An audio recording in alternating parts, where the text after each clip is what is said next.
So I'm delighted now to be joined by Bright Simmons. Bright is the Chief Strategist of a company called M Pedigree. Bright, many thanks for being with us today. Thank you for having me. You're based in Ghana, but yes. You're over here joining us in this conference for inclusive growth. You gave a paper a little bit earlier this morning talking about what you described as deadly counterfeiting. Can't you explain to us what that means? For a lot of people, when the word counterfeiting is mentioned, the first thing that comes to mind is currency counterfeiting. With that, a lot of people are familiar with. A lot of other people also consider luxury goods counterfeiting, which is also another familiar form of counterfeiting. And all these have impacts, notably economic impacts, because manufacturers lose legitimate market share, and also government may lose revenue because tax are evaded. And so there's a general consensus that this kind of counterfeiting has an impact. However, the attention that kind of counterfeiting receives sometimes beclouds another more deadlier form of counterfeiting, which is the counterfeiting in pharmaceutical and allied health products. This kind of counterfeiting is different because the impacts that they have on societies are multiple and tend to be extremely pernicious. With special regards to pharmaceutical counterfeiting, we know, for instance, that there have been mass fatalities due to fake drugs. In a very typical example, in 1995 in Niger, about 3,000 young infants were immunized with fake vaccines that had been donated, and several of them died. In actual fact, 50,000 were immunized and about 3,000 died. That was a very high fatality level.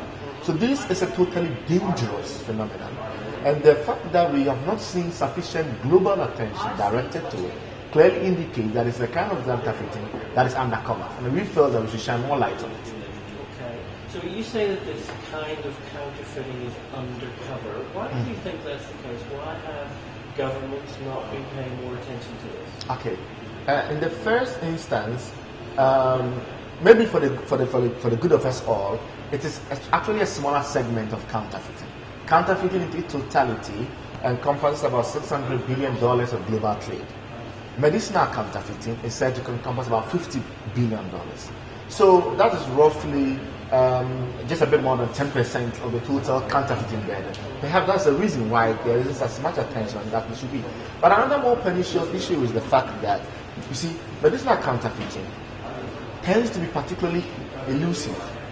When you see luxury counterfeiting, for instance, there are all sorts of bazaars and boutiques all over the place in major global cities where you see them openly being sold. And I think there is a less of a stigma attached to selling counterfeit luxury goods. And therefore, there's not much attempt is made to hide the fact. When you talk of pharmaceuticals, on the other hand, what we are dealing with is a very legitimate supply chain. So you go to a pharmacy to buy drugs from somebody you respect a lot. It tends to be a health professional like a pharmacist. Or you get your drugs from a local clinic, which is prescribed to you by a doctor. So that kind of respect, that kind of reverence, that kind of confidence that you have in that particular supply chain means that if people are very, very reluctant to even conceive of the notion that what they are getting may actually be counterfeit. So these are the two major factors that have conspired to keep it out of the public limelight. So this is very much a life and death issue that we're talking about. Tell us a little bit more about yourself and your company and what you're doing to address this. Okay. Actually, we like to refer to ourselves as a public-private partnership platform, a P4. And I am a journalist by practice, and until somewhere around 2006, I had very little knowledge of this. Then a study of supply chain issues, notably outsourcing, which had become then a very big issue globally, led me to the issue of counterfeiting. M Pedigree, which was then formed by myself and a colleague, co-founder, and a few other people who later on decided not to relocate from the United States to Ghana, where the pilot was initially held, is conceived as a kind of platform that brings stakeholders together to solve a problem that no single sector or segment within the society is capable of attacking. And it works by using incentive structures. And every single, in fact, that might not be the case in every public-private partnership. In fact, a lot of people have made the argument that sometimes government should be totally altruistic. So that if government is supposed to be part of a project, then it should be simply on the basis that it enhances the welfare of the citizen. Well, our belief is that no, there must be incentive structures for everybody. And everybody who participates in M Pedigree has an incentive why we do so. Consumers, obviously, because they don't want to die from fake medication or don't want to be named. Industry, manufacturers, because three things. One is that they are losing market share to counterfeiting. There are estimates that up to 30% of the drug supply in the developing world could be counterfeit. And this is by no means an organization that the WHO is, or the World Health Organization. That is 30% of market share they are losing. That's a lot of money in purely financial and monetary terms. Then also there's the issue of confidence in the brand.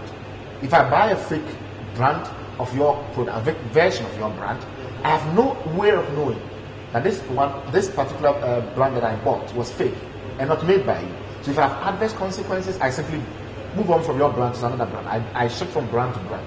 So that is another problem that manufacturers and industry face. Then obviously the government has an issue of public health crisis. But government has another issue, public health expenditure.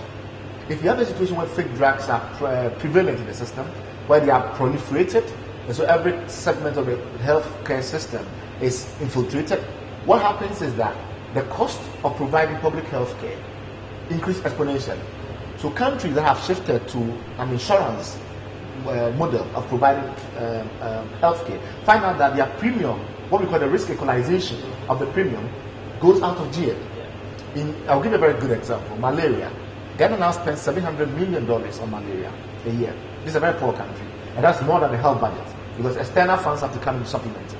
What you will find fascinating to note is that Ghana has consistently had to shift from one particular regime of medication in the malaria area to another. And it tends to be from cheaper medicines to more expensive medicines. You know the reason for that? It is because when you use substandard medicines, the pathogen, the malaria pathogen, which is Plasmodium falciparum or whatever it is, that gains resistance to it, which means that you must not use a more stronger medicine. Unfortunately, the stronger medicines tend to be the more expensive ones. Also, not only because of the price in terms of procuring them, which is an access issue, but also because the administration of those medicines are much more complex. So you have a situation where the leading pharmacovigilance expert in Ghana believes that as much as 60% of all malaria diagnoses are not true, because the healthcare professionals are being much more burdened by the new forms of malaria that are emerging, and they're unable to deal with. So government therefore has a clear incentive to be involved in a project like this. Then we have the telecom regulator, which is our other major partners.